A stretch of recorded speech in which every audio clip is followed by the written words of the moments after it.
છે અત્યારના પરોઠા નાસ્તાના. જો ફ્રેન્ડ્સ, મમ્મી અત્યારના સવારમાં પરોઠા બનાવે છે. જો પરોઠા વળે છે. સવારમાં પરોઠાની મોજ છે. કાલે આપણે રાંધણછટ હતી, લાખો દિવસ પાળી હતી.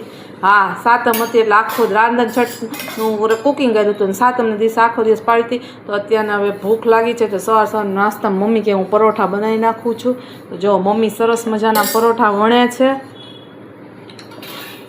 જો મમ્મીને કુકિંગનો પહેલેથી શોખ છે. કુકિંગની રાણી છે, કુકિંગની ક્વીન કહી શકો છો. જો મમ્મી આવી રીતના વણતી જાય છે.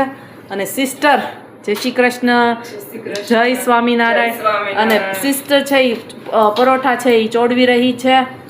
જો ફ્રેન્ડ્સ, સવાર નાસ્તામાં અમારે છે ને પરોઠા તો જોવે જ તે નાસ્તામાં. હોય કે બીજું કાંઈ હોય કે ન હોય, પરોઠાની પહેલેથી હેબિટ છે.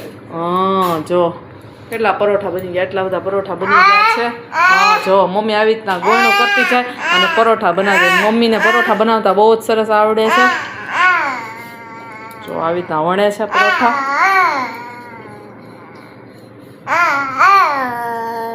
આવી જાઓ ફ્રેન્ડ્સ. જો પાછળથી મિતાંશ પણ કહે છે મારે પણ પરોઠા વણવા છે.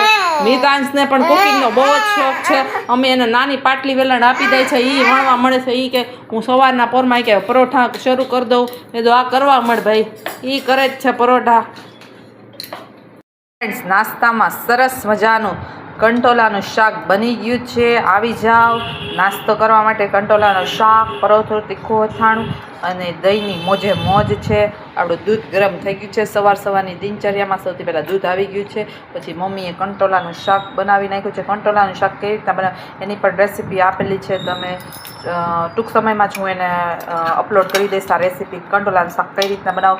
ફ્રેન્ડ્સ, કંટોલા છે ને ચોમાસામાં જ આવે છે, બીજી કોઈ સિઝનમાં આવતા નથી. એટલે કંટોલા ખાવાની પણ એક અલગ મોજ છે. કંટોલા કડસા હોય પણ તેમાં ખાંડ નાખી દો ને એટલે સરસ મજાના ટેસ્ટી લાગે.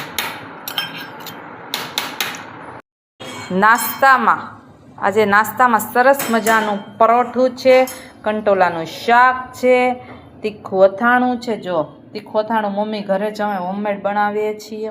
હવેથી નાસ્તાની સિરીઝ આપણે શરૂ કરવાનો વિચાર છે. ફ્રેન્ડ્સ, અમે શું દરરોજ નવો નાસ્તો કરીએ છીએ. જો તમારો સારો રિસ્પોન્સ મળશે તો હું દરરોજ તમને ડેઈલી નાસ્તો અને ચા બતાવીશ.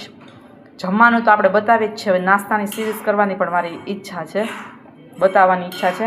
જો ના દહીં છે, જો સરસ મજાનું દહીં, કંટોલાનું શાક, પરોઠા અને તીખું અથાણું. તેને આપણે ફટાફટ સરસ મજાનો પહેલાં તો નાસ્તો કરી લઈએ.